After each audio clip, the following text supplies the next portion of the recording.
Soy el doctor Horacio Difonso y en esta clase me voy a referir a la enfermedad diverticular del colon y a sus principales complicaciones. Los objetivos de la clase van a ser revisar la epidemiología de la enfermedad, analizar las manifestaciones clínicas, describir las complicaciones más frecuentes y analizar los recursos terapéuticos apropiados para cada situación. Comenzamos analizando un caso clínico. Una mujer de 58 años de edad consulta por cambios en el ritmo evacuatorio. Presentó diarreas intermitentes de 3 meses de evolución. Refiere además episodios de dolor cólico en el abdomen izquierdo, 2 a 3 episodios por mes, que calman con tratamiento sintomático. No refiere pérdida de peso. No hay antecedentes de enfermedades ni tratamientos previos. En el examen físico se comprueba sobrepeso y un leve dolor a la palpación de la cuerda cólica en el colon sigmoides. El laboratorio de rutina es normal y se le solicita una videocolonoscopía que informó la presencia de diverticulosis en el sigmoides, sin alteraciones de la mucosa ni otras lesiones visibles, endoscopía que llegó hasta el ciego. Nos preguntamos en este caso qué relación hay entre los síntomas y el hallazgo de diverticulosis sigmoidea y cuáles serían las recomendaciones terapéuticas apropiadas para el caso. Vamos a definir la diverticulosis colónica. Un divertículo del colon es una protrusión de la pared de tipo sacular. En realidad se trata de pseudodivertículos, ya que esta protrusión solo involucra a la mucosa y la submucosa que protruyen a través de la capa muscular de la pared del colon. Algunos datos epidemiológicos acerca de la diverticulosis colónica. Tiene una prevalencia similar en hombres y mujeres. Esta prevalencia se incrementa con la edad. Es menor al 40% en menores de 40 años y llega hasta el 70-80% con 80 o más años. A mayor edad, ahí hay un predominio en el sexo femenino. O sea, en ancianas es más frecuente que en ancianos. El 80% de los que padecen diverticulitis tienen 50 o más años. Y en el 90% de los casos, la enfermedad diverticular afecta al colon izquierdo, o sea, el colon descendente y el colon sigmoides. En este dibujo está representado la localización de los divertículos en la pared del colon. Estos divertículos o pseudodivertículos protruyen, aparecen muy cerca de la entrada de los vasos mesentéricos a la pared del colon, porque son zonas allí de pared más débil y sometidas a mayor presión intraluminal, teniendo en cuenta los sitios de contracción normales del colon y la curva de presión. Teniendo en cuenta entonces que el aumento de la presión intracolónica sería un factor generador de divertículos, se han imputado algunos elementos como los divertículos colónicos generalmente son múltiples y habitualmente tienen un diámetro entre 5 y 10 milímetros, aunque pueden ser mayores y llegar a exceder los 2 centímetros de diámetro. En cuanto a su ubicación y en Occidente, es netamente predominante la afección en el colon izquierdo, en particular el colon sigmoides en el 50% de los casos, el colon descendente en el 40% de los casos. En el 5 a 10% de los individuos afectados por diverticulosis, la localización es difusa en el colon, son las formas pancolónicas o pancólicas. En Oriente existe cierta predisposición a tener divertículos del lado derecho del colon, pero repito que en Occidente predominan netamente en el colon izquierdo. En esta fotografía vemos una imagen de un colon por enema con doble contraste, estudio que ya casi no se utiliza, pero muestra claramente la presencia de estas protrusiones de la pared colónica señalada por la flecha, que son los divertículos. Ustedes fíjense que son de distinto tamaño, pero en general pequeños. En este otro ejemplo, muy poco frecuente de ver en la práctica actualmente, un colon por enema con una afección pancolónica, con una innumerable cantidad de divertículos que afectan el colon en toda su extensión. Desde el punto de vista clínico, la diverticulosis puede ser completamente asintomática, definida por la presencia de divertículos sin asociarse a ninguna manifestación, o diverticulosis sintomática no complicada, generalmente manifestada por episodios de dolor abdominal, generalmente de tipo cólico, sin evidencia de proceso inflamatorio, similares a los que presentaba la paciente que ya hemos enunciado. En esta diapositiva vemos que los pacientes con diverticulosis entonces, en su historia natural, pueden permanecer asintomáticos, lo cual ocurre en la mayoría de los pacientes. Pueden tener complicaciones, que fundamentalmente son dos: el sangrado diverticular, la hemorragia de origen diverticular, en el 5 a 15% de los pacientes con divertículos, y los episodios inflamatorios infecciosos de diverticulitis, que ocurren en el 15 a 25% de los pacientes con enfermedad diverticular, y que a su vez pueden ser diverticulitis simples, o sea, no complicadas, que son la mayoría, el 75%, o complicadas con abscesos, peritonitis o fístulas, que son la cuarta parte de los pacientes con diverticulitis. Considerando entonces el dolor abdominal como el síntoma más frecuente en la enfermedad diverticular, vemos que hay distintas formas de dolor abdominal en la diverticulosis o asociada a la misma. Unos son los ya referidos espasmos colónicos, episodios de dolor cólico autolimitados habitualmente, más o menos recurrentes, sin manifestaciones inflamatorias. La diverticulitis aguda, que son los episodios de inflamación con infección de los divertículos, que puede ser es un único episodio o recurrente, y pueden ser más leves o más severas, como detallaremos posteriormente. La asociación con síndrome de intestino irritable, no nos olvidemos que estamos hablando de dos enfermedades, la enfermedad diverticular y el intestino irritable, que son muy prevalentes en la práctica clínica, así que pueden estar asociados entre sí, y a veces es difícil deslindar en pacientes con dolor y cambios de ritmo evacuatorio si se deben a la diverticulosis o al síndrome de intestino irritable asociado. Y finalmente hay una entidad que detallaremos después, la colitis segmentaria diverticular, que son pacientes que tienen inflamación segmentaria del colon en el sitio donde tienen divertículos, pero no tienen diverticulitis, y se manifiestan por dolor, a veces por hematoquesia, por cambio de ritmo evacuatorio, y muchas veces por estrecheces de la luz del colon, por fibrosis progresiva, y a veces formas que simulan la presencia de un tumor. Las características clínicas habituales de los pacientes con dolor colónico asociado a divertículos sin complicación es que son dolores de tipo cólico, en ocasiones continuo con exacerbaciones cólicas. Es frecuente que los pacientes refieran que se alivia el dolor con la evacuación intestinal. En ocasiones es precipitado por las comidas o por determinadas comidas que los pacientes pueden ya reconocer. Esto es muy parecido al síndrome de intestino irritable y, como dijimos ya, muchas veces se combina con él. Los pacientes suelen manifestar distensión abdominal, frecuentemente postprandial, pero a veces no relacionada con las comidas. A veces hay cambios de ritmo evacuatorio, con alternancia de diarrea y constipación. Suelen tener un dolorimiento en el cuadrante inferior izquierdo, a veces en forma más persistente. Y al examen físico es frecuente encontrar una cuerda cólica, un colon sigmoides, doloroso a la palpación, sobre todo en pacientes que tienen colitis segmentaria en forma persistente. ¿Cuáles pueden ser entonces las recomendaciones terapéuticas para un paciente con enfermedad diverticular sintomática no complicada, como la paciente enunciada? Bueno, básicamente son recomendaciones higiénico-dietéticas. Y en cuanto a la dieta, se indica habitualmente dieta rica en fibra y pobre en grasas y en hidratos de carbono, tratando de evitar la constipación, que es un factor que aumenta la presión intracolónica y facilita el dolor. El uso prudente y por corto tiempo de antiespasmódicos durante los episodios dolorosos, tratando de no abusar de ellos porque pueden facilitar la distensión y la constipación. Y el uso de trimebutina, que es una droga también antiespasmódica, regularizadora del peristaltismo intestinal, que en algunos trabajos y en algunos pacientes en la práctica vemos que es útil para reducir la frecuencia de estos dolores cólicos intestinales asociados a divertículos. Vamos ahora a analizar otro caso clínico. Un varón de 60 años ingresa por dolor abdominal de tipo continuo en fosa ilíaca izquierda de 36 horas de evolución. Refiere fiebre de 38 grados y medio sin escalofríos y constipación de 72 horas. Elimina gases y no presenta vómitos.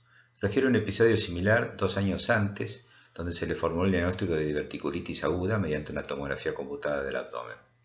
Permaneció internado en esa oportunidad por 3 días.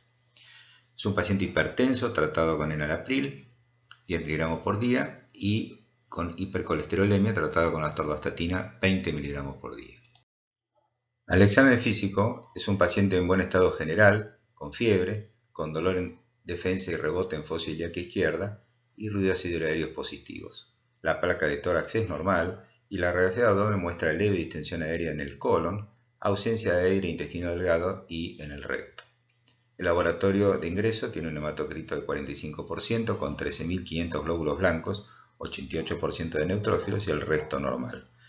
En este caso nos formulamos dos interrogantes. ¿Cuál es la impresión diagnóstica y qué estudios debemos solicitar? La presunción diagnóstica en este caso es en primer lugar una diverticulitis aguda. Desde el punto de vista patogénico, la diverticulitis aguda en general involucra la ocupación de un divertículo por materia fecal y una microperforación de su pared que lleva a la formación de una peridiverticulitis con inflamación de la grasa pericolónica y la eventual formación de abscesos y eventuales complicaciones, como muestra este dibujo, de fistulizaciones hacia los tejidos circundantes, como puede ser el intestino delgado, el epiplón, la piel y la vejiga urinaria. Desde el punto de vista clínico, un episodio de diverticulitis aguda presenta las siguientes manifestaciones. Lo más frecuente, por supuesto, es el dolor, el cual lo padecen el 70-80% de los casos. Es un dolor que típicamente está localizado en el cuadrante inferior izquierdo del abdomen, habitualmente de comienzo subagudo y carácter constante. La fiebre habitualmente está presente. Ahora, cuando hay fiebre muy elevada con signos de sepsis, seguramente o probablemente el paciente tenga una diverticulitis ya complicada, con una perforación no contenida y eventualmente la posibilidad de una peritonitis generalizada. En la mitad de los casos de diverticulitis el paciente no evacúa el intestino, o sea, se presenta con constipación, pero en un porcentaje de alrededor de la tercera parte de los pacientes se presentan con diarrea. En esos casos es bastante difícil inicialmente diferenciar una diverticulitis aguda de una enterocolitis infecciosa o no infecciosa. En un porcentaje relativamente bajo de los casos se presenta el paciente con síntomas urinarios que pueden ser de disuria, polaquiuria y a veces dolor referido a la parte dorsal. Esto se debe a la cercanía del proceso diverticular con el uréter distal y con la vejiga urinaria. ¿Cómo se efectúa el diagnóstico de diverticulitis aguda? Bueno, en primer lugar, por supuesto, la sospecha clínica basada en la anamnesis y en el examen físico. Como estudios complementarios, la radiografía de abdomen simple y la placa de tórax no nos van a brindar el diagnóstico, pero nos pueden mostrar otras patologías que se pueden prestar al diagnóstico diferencial. Y los dos métodos de imágenes más útiles para el diagnóstico de diverticulitis son la ecografía y la tomografía computada de abdomen, que debe ser hecha con contraste oral e intravenoso siempre que se pueda, que en realidad es el método de elección para el diagnóstico de diverticulitis aguda desde el punto de vista de las imágenes. Con respecto a la ecografía, debemos decir que por supuesto es, como sabemos, operador dependiente, que debe ser efectuada con compresión de la zona dolorosa, o sea, con compresión del transductor ecográfico, y el hallazgo de un engrosamiento de la pared del colon es lo más frecuente y se localiza en el punto de máxima sensibilidad dolorosa.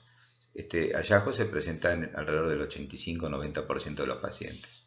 Y la imagen ecográfica o las imágenes más comunes son de absceso en la pared del colon, la presencia de burbujas aéreas, el absceso peridiverticular y el mismo divertículo inflamado aún sin la formación de un absceso.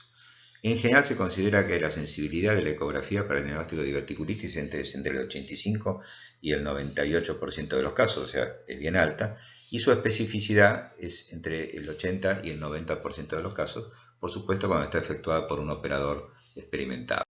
En esta foto vemos una imagen ecográfica de diverticulitis aguda donde se observa la presencia de un divertículo en la pared del colon y, señalado por las flechas de color amarillo, la grasa peridiverticular con signos ecográficos de inflamación formando una peridiverticulitis. En cuanto a la tomografía computada, ya mencionamos que es el método de diagnóstico por imágenes de elección. Observamos que la sensibilidad y la especificidad son muy altas, más altas que de la ecografía. El valor predictivo positivo para el diagnóstico de diverticulitis es del 100% y el valor predictivo negativo es casi cercano al 100%, de alrededor del 98%. Los hallazgos más frecuentes de la tomografía computada en la diverticulitis aguda son en primer lugar el incremento, la inflamación de la grasa pericólica, que es lo habitual en la diverticulitis, la observación de los divertículos colónicos, el engrosamiento de la pared del intestino y a veces una masa de tejido blando formando un flemón o directamente un absceso alrededor del divertículo inflamado. En esta foto vemos un corte tomográfico con contraste de un paciente con diverticulitis aguda, donde se observa, señalado por las flechas negras, el engrosamiento parietal irregular de la pared del colon, y por las flechas blancas la inflamación de la grasa pericolónica alrededor de los divertículos y probablemente la incipiente formación de un absceso peridiverticular. Otra imagen tomográfica de diverticulitis aguda donde se observa engrosamiento parietal en un segmento del intestino del colon, la presencia de burbujas aéreas señaladas por las flechas finas en la pared del colon y señalado por las puntas de flechas blancas más gruesas alrededor de la pared, la imagen de un absceso peridiverticular. Otras imágenes tomográficas en la diverticulitis aguda, hacia la izquierda, se ve la presencia de un absceso alrededor de la pared del divertículo con contenido de aire y la luz del colon, señalado por la letra S, con contraste en su interior, reducida en su calibre. La imagen de la derecha muestra un voluminoso absceso, una colección hacia el retroperitoneo que se ha fistulizado hacia la pared posterior del abdomen. Fíjense la grasa abdominal del lado izquierdo está inflamada, probablemente con absceso porque se ve aire en su contenido. Compárenla con la del lado derecho, se ve claramente la migración del proceso retroperitoneal hacia la pared posterior del abdomen. Otra imagen tomográfica de diverticulitis aguda, se observa engrosamiento de la pared del colon, inflamación de la grasa peridiverticular y en este caso el incipiente compromiso hacia la pared de la vejiga, que se ve como dividida en dos partes por la presencia de una inflamación diverticular que aparentemente por el momento no ha llegado a penetrar la pared vesical, o sea, todavía no se ha formado una fístula.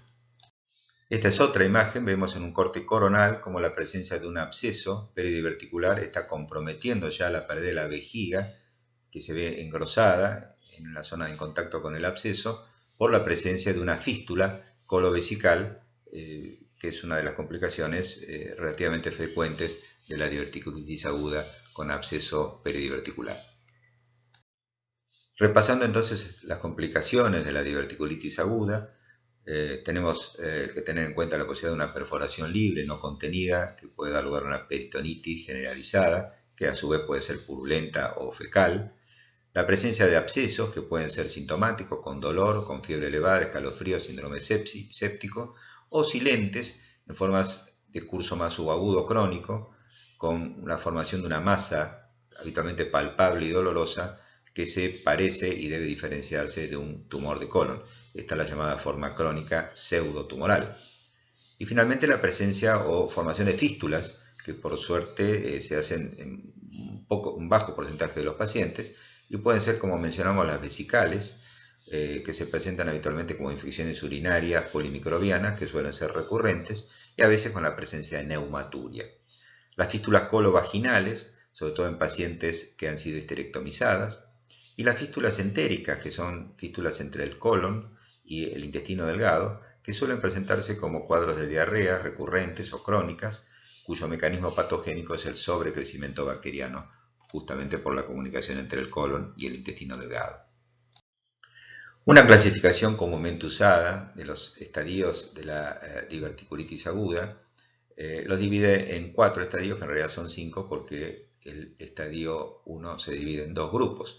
Fíjense que esto va desde el flemón pericolónico a la formación de un absceso, en el estadio 1, hasta el estadio 4, que es el más severo, cuando hay una perforación libre, no contenida, y la presencia de una peritonitis fecal. El estadio 3 es una peritonitis purulenta, y el estadio 2 es un absceso, o varios abscesos, no exactamente en contigüidad con la diverticulitis, sino un poco más alejados, pelvianos o retroperitoneales, como ejemplos. Los diagnósticos diferenciales de la diverticulitis aguda son múltiples y pueden involucrar a otros cuadros de origen gastrointestinal, como entre ellos la apendicitis aguda, complicaciones de neoplasias, como el del cáncer colorectal, otras causas de peritonitis, isquemia intestinal, infartos mesentéricos, causas ginecológicas como embarazo ectópico, enfermedad inflamatoria pelviana, y más raramente cuadros de origen renal o de la vía urinaria. ¿Qué tenemos que considerar con respecto al tratamiento de la diverticulitis aguda? En primer lugar, ¿a qué pacientes debemos internar? la utilidad del reposo digestivo, o sea, el ayuno en los pacientes, la utilidad del tratamiento antibiótico, las indicaciones de drenaje percutáneo y las indicaciones de tratamiento quirúrgico. El tratamiento va a depender también de la severidad del cuadro. En las formas no complicadas y en huéspedes sin comorbilidades, no muy ancianos y en buen estado general, podemos utilizar tratamientos por vía oral en cuanto a los antibióticos, no internar al paciente si nos aseguramos el seguimiento evolutivo de control. El tratamiento antibiótico se utiliza por alrededor de 7 días, 10 días a lo sumo. Los antibióticos más usados son amoxicilina con ácido clavulánico o quinolonas o trimethoprim sulfametoxazol combinados con metronidazol. Tenemos que cubrir acá gérmenes gram negativos aerobios y gérmenes anaerobios, habitualmente Escherichia coli y Bacteroides fragilis, y es una infección localizada que generalmente evoluciona en forma favorable. ¿A qué pacientes debemos internar en diverticulitis no complicada? Bueno, básicamente y entre otros son los pacientes de edad avanzada, los pacientes que tienen comorbilidades que requieren control, los pacientes con cuadro de sepsis más significativa, con fiebre muy elevada, leucocitosis importante y por supuesto pacientes con cualquier tipo de inmunocompromiso. En cuanto entonces al tratamiento de la diverticulitis no complicada, en general se indica reposo digestivo, o sea, ayuno. Sin embargo, en los últimos años se ha demostrado que la mayoría de los pacientes con formas leves pueden continuar con la ingesta oral, por supuesto si no tienen vómitos, en cuyo caso a veces hay que colocar una sonda nasogástrica, pero en la mayoría de estos pacientes con formas leves uno puede mantener la ingesta oral, quizás inicialmente con una dieta líquida, pasando, si el cuadro evoluciona favorablemente, como ocurre habitualmente, a una dieta con pocos residuos, para después pasar a una dieta general adecuada para cada paciente. El uso de antibióticos, como ya mencionamos, puede ser dado por vía oral por alrededor de 7 días a 10 días como máximo. Como ya mencionamos, en pacientes ambulatorios, la combinación de la quinolona con metronidazol o la utilización de amoxicilina con ácido clavulánico o ampicilina con sulbactam son los esquemas habitualmente utilizados y efectivos en estos casos.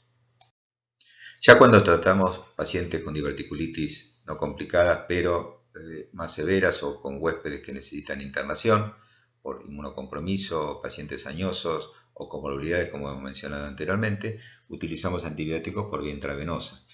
Los esquemas son similares a los antibióticos por vía oral en el manejo ambulatorio.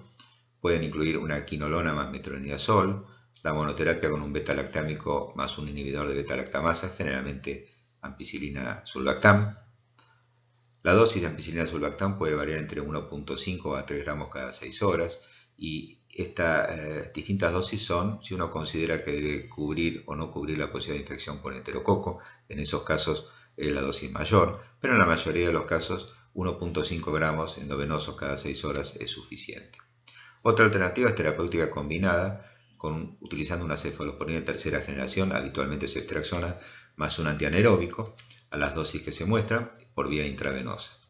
Otras alternativas en pacientes seleccionados podrá ser el uso de piperacilina tazobactam o el uso de carbapenems, que por su cobertura amplia cubren los gérmenes habitualmente involucrados. En general estos últimos antibióticos se reservan para casos especiales, en pacientes que han recibido antibiótico-terapia previa o que han tenido internación prolongada y que pueden tener otras floras causantes bacterianas distintas a las mencionadas. La diverticulitis no complicada, desde el punto de vista pronóstico, es una afección que habitualmente evoluciona bien. La mejoría clínica se observa en general en 48 a 72 horas. Ahora, solamente el 30-40% de los pacientes permanecerán evolutivamente a posteriori de un episodio de diverticulitis totalmente asintomáticos. Es frecuente que los pacientes padezcan posteriormente episodios de dolor abdominal sin tener franca diverticulitis y en alrededor de la cuarta parte de ellos se presentan nuevos episodios de diverticulitis aguda, o sea que se hace recurrente, que plantean dilemas desde el punto de vista terapéutico. Es muy importante recordar que luego de un evento de diverticulitis aguda, si el paciente no tiene estudios colónicos previos recientes, se recomienda estudiar el colon con videocolonoscopía luego de 4 a 6 semanas para descartar otro tipo de patologías como la presencia de un tumor. Lo importante es recordar que en el episodio agudo no se recomienda, se considera una contraindicación en general, efectuar una endoscopía digestiva baja y se debe esperar al menos 4 semanas para poder efectuarla sin la posibilidad de tener complicaciones. En los casos de diverticulitis complicada, se puede llegar a necesitar la cirugía en un porcentaje de alrededor del 10% de los casos. La complicación puede ser peritonitis generalizada, puede ser un absceso que no sea drenable por vía percutánea o que haya fallado la vía percutánea de drenaje. El acceso percutáneo en realidad es el tratamiento de elección, si disponemos de esa técnica para el drenaje de abscesos pericolónicos. Los casos de perforación no contenida, que dan lugar a peritonitis fecales, también son indicaciones quirúrgicas. Los cuadros de sepsis grave y sobre todo con la falta de respuesta luego de un tratamiento antibiótico adecuado y si se efectuó el drenaje adecuado de colecciones, luego de 3 o 4 días pueden ser indicaciones quirúrgicas. En el caso que el paciente sea intervenido, se debe drenar él o los abscesos, hacer un lavado de la cavidad peritoneal y muchas veces, en casos más severos, la resección del colon, la porción de colon afectada, generalmente efectuando una intervención de Arman. Los abscesos peridiverticulares, como dijimos, cuando son muy pequeños, menos de 3 centímetros en general, habitualmente son pasibles de resolución con tratamiento médico, o sea, solo con tratamiento antibiótico. En abscesos un poco más grandes, el drenaje de elección es percutáneo, guiado por tomografía computada o eventualmente por ecografía. Ese drenaje percutáneo puede ser repetido si es necesario y en un solo procedimiento no se logró drenar completamente. Y bueno, reservar la cirugía luego del drenaje percutáneo si no hay control de los síntomas en el curso de 3 a 5 días. Como dijimos, la diverticulitis aguda es una complicación diverticular que puede ser recurrente. La recurrencia luego de un primer episodio es de alrededor del 25% la posibilidad de recurrencia, y ya cuando un paciente ha tenido una primera recurrencia, la posibilidad de tener un tercer episodio, o sea, una segunda recurrencia, llega a la mitad de los pacientes. Hay algunas condiciones que plantean la necesidad o la posibilidad de efectuar una cirugía electiva, o sea, fuera del episodio agudo en pacientes que han padecido diverticulitis. Una de ellas es los pacientes que tienen episodios recurrentes. En general, per se, no se considera actualmente una indicación absoluta de cirugía, pero en pacientes con recurrencias múltiples, más de 2 a 3 eventos por año, y sobre todo pacientes que puedan tener riesgo por sus comorbilidades de padecer nuevos eventos, puede plantearse la cirugía de resección intestinal. Antiguamente se consideraba que los pacientes jóvenes, que de 40 años o menos, que desarrollaban diverticulitis eran candidatos a cirugía por la alta tasa de recurrencia de la enfermedad y el tratarse de pacientes jóvenes. En general, no es una indicación absoluta solamente el hecho de ser un paciente joven para indicar cirugía luego de una diverticulitis aguda. La presencia de fístulas sí, en general deben ser de resolución quirúrgica siempre que el paciente esté en condiciones de ser sometido a una cirugía de resección y que técnicamente pueda ser llevada a cabo. Los pacientes que luego de eventos quedan con oclusiones parciales del colon que se hacen sintomáticas y recurrentes muchas veces requerirán cirugía. Cuando hay dudas de que haya además un proceso neoplásico, el paciente debe ser intervenido quirúrgicamente. Y también es controvertido el tema de los inmunocomprometidos y que han padecido una diverticulitis, porque por supuesto la recurrencia, que es frecuente como hemos visto de diverticulitis en un paciente con inmunocompromiso, puede ser que el siguiente evento sea grave. Así que en forma seleccionada, bien individualizada, algunos pacientes inmunocomprometidos pueden ser operados o puede considerarse que operarlos en forma electiva, tratando de evitar que tengan nuevos eventos. Pasamos a analizar otro caso clínico. Un varón de 60 años de edad consulta por episodios recurrentes, 3 a 4 por año, en los últimos 2 años, de dolor abdominal de tipo continuo, asociado a diarrea y distensión abdominal. En 2 o 3 ocasiones tuvo hematoquesia leve. Estos cuadros se dieron con el reposo digestivo y en 2 oportunidades se le formuló el diagnóstico de diverticulitis y recibió tratamiento antibiótico en forma ambulatoria. Tenía efectuado un estudio de colon por enema que evidenciaba diverticulosis sigmoidea y un estrechamiento de la luz a nivel del colon sigmoides. Hace 6 meses se le había efectuado una videocolonoscopía que mostraba inflamación mucosa en el sigmoides y la presencia de divertículos con estrechamiento de la luz del colon y escasa distensibilidad de ese sector. Le efectuaron biopsias de la zona que evidenciaron inflamación mucosa y submucosa de tipo subaguda. En una consulta con un gastroenterólogo se le indicó tratamiento con ácido 5-aminosalicílico. Acá vemos la imagen del colon por enema, donde se observa el colon sigmoides estrechado, con irregularidad de la mucosa y la presencia de múltiples divertículos a nivel del sigmoides y un poco más arriba también a nivel del colon descendente. También se observan divertículos en el transverso y en el colon derecho. ¿Cuál es en este caso el diagnóstico presuntivo y cuáles son los diagnósticos diferenciales de esta situación? Este cuadro, en un paciente con divertículos, dolor recurrente, episodios de hematoquesia y compromiso segmentario del colon en la zona de los divertículos con estrechez y engrosamiento de la mucosa, es bastante característico de lo que se denomina colitis segmentaria diverticular.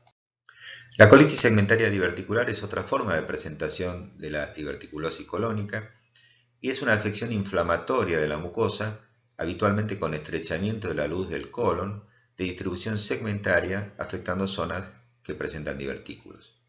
Habitualmente entonces compromete el colon sigmoides y el colon descendente. Se confunde frecuentemente en los episodios de empeoramiento con diverticulitis aguda, en su forma recurrente. El diagnóstico diferencial desde el punto de vista de imágenes se hace básicamente con la tomografía computada, que también ayuda mucho a diferenciar esta entidad de la presencia de un cáncer de colon. De todas maneras, en general los pacientes requieren un estudio endoscópico, sobre todo para descartar esta última alternativa. Desde el punto de vista del anatómico e incluso histológico, estos cuadros de colitis segmentaria asociada a divertículos son similares a enfermedades inflamatorias intestinales, en particular a la enfermedad de Crohn. Algunos autores consideran que en realidad sería una superposición de enfermedad diverticular con enfermedad inflamatoria intestinal.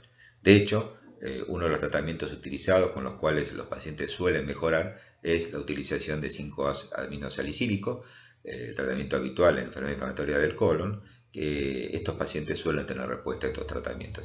Y se reserva la cirugía de resección del segmento afectado para los casos refractarios y con sintomatología recurrente y sobre todo con episodios de suboclusión intestinal o de sangrado recurrente y frecuente. Cuando un paciente presenta colitis diverticular, en la colonoscopía lo que se observa en la luz y en la mucosa es signos de inflamación como congestión, a veces hemorragias submucosas y la presencia de ulceraciones superficiales. Se observan las luces diverticulares y se observa que esta afección es claramente segmentaria. Desde el punto de vista histopatológico, las biopsias suelen mostrar infiltrados inflamatorios agudos y crónicos de tipo transmural, parecidos a los de la enfermedad de Crohn, pero sin formar granulomas. Se puede observar criptitis, abscesos en las criptas, y en general esta entidad respeta el recto y el intestino delgado, a diferencia de algunas de las enfermedades inflamatorias intestinales idiopáticas. En este cuadro vemos algunos elementos que ayudan al diagnóstico diferencial de la diverticulitis aguda y la colitis segmentaria diverticular en cuanto al tipo de dolor, a la presencia o no de fiebre, los tipos de síntomas intestinales. Acá se agrega en la colitis diverticular la posibilidad frecuente de tener episodios recurrentes de hematoquesia, lo cual en general no ocurre en la diverticulitis aguda, y la irregularidad segmentaria del intestino con estrechamiento irregular, que más se puede parecer, como dije antes, a una enfermedad de Crohn o a la presencia de un tumor. Desde el punto de vista de la semiología abdominal, ya vimos que en la diverticulitis se encuentran signos inflamatorios y la posibilidad de peritonitis. En la colitis segmentaria, lo único que suele encontrarse es una palpación algo dolorosa del segmento afectado. Desde el punto de vista de los exámenes complementarios, ambas entidades cursan con marcadores de inflamación como eritrosedimentación y PCR elevadas. En la diverticulitis aguda es frecuente la leucocitosis, mientras que en la colitis diverticular habitualmente no cursa con leucocitosis y sí con anemia por la pérdida oculta de sangre o los episodios recurrentes de hematoquesia. El estudio endoscópico no se debe efectuar, como ya vimos en la diverticulitis aguda, y en la colitis segmentaria sí, y muestra los hallazgos que ya hemos mencionado. Y como dijimos, la tomografía computada es muy útil para el diagnóstico diferencial, porque en la diverticulitis aguda muestra fundamentalmente la inflamación pericolónica y la presencia potencial de abscesos, mientras que en la colitis segmentaria lo que se muestra básicamente es el engrosamiento parietal del colon, y si hay inflamación de la grasa es de muy poca cuantía, de la grasa pericolónica. Como ya mencionamos, desde el punto de vista del tratamiento, la diverticulitis aguda se trata con antibióticos y eventualmente con medidas invasivas, y la colitis diverticular con antiinflamatorios, no no responde a antibióticos, no tiene patogenia infecciosa y en casos seleccionados la cirugía de resección del segmento afectado.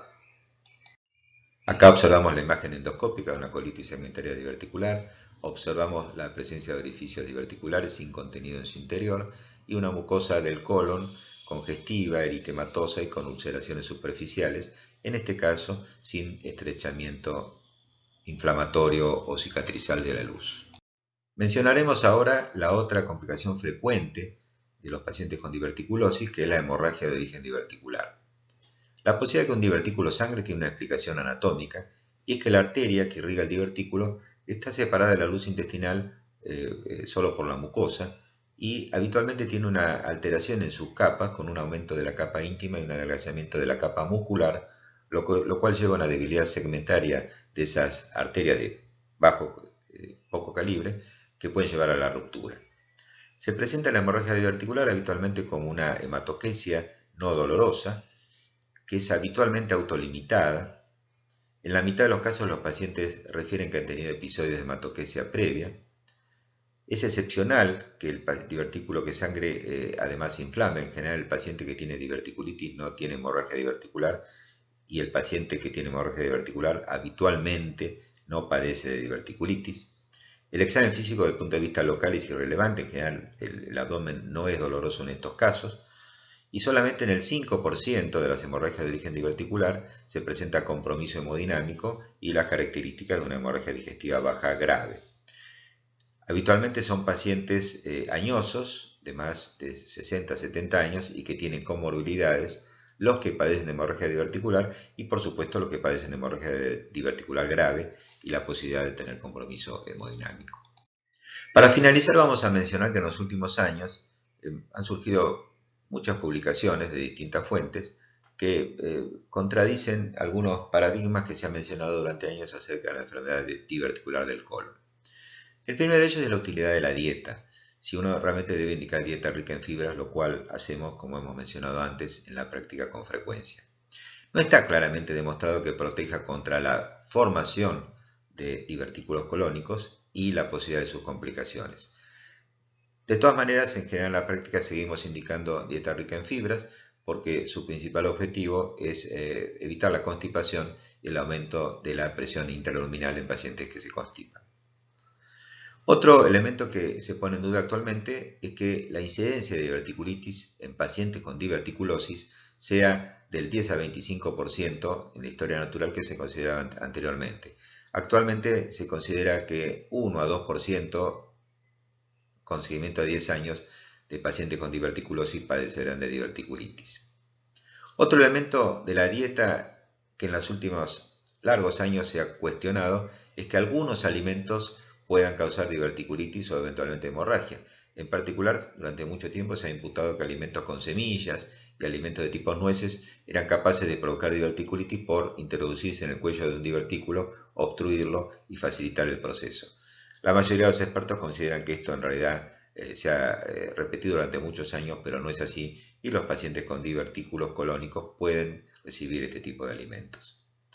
En los últimos años se ha cuestionado también el rol de los antibióticos en la diverticulitis aguda no complicada, porque hay varios trabajos que muestran que pacientes con diverticulitis aguda simples, o sea, no complicadas y leves, que no reciben tratamiento antibiótico, solo tratamiento sintomático y reposo digestivo, evolucionan en forma similar que los que sí reciben antibióticos.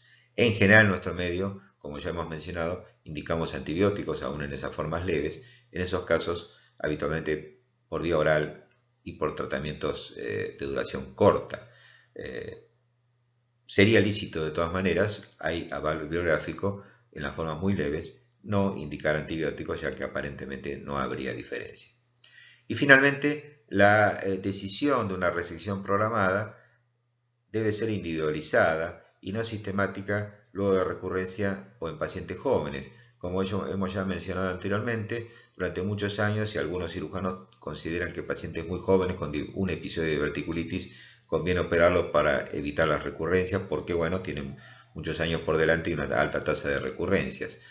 Lo mismo en pacientes que ya han tenido recurrencias, De acuerdo al número de las mismas, uno debe individualizar a qué pacientes le recomienda la cirugía, teniendo en cuenta también la cantidad de recurrencias que hayan padecido y el tipo de huésped que se trate y la posibilidad de complicaciones, ya sea por episodios recurrentes que puedan ser graves o la posibilidad de complicaciones operatorias. Balanceando ambas situaciones, uno debe individualizar a qué pacientes le recomienda la resección programada y a qué pacientes le mantiene las medidas higiénico-dietéticas de tratamiento médico. Acá finalizamos la clase de enfermedad diverticular del colon. Muchas gracias por su atención.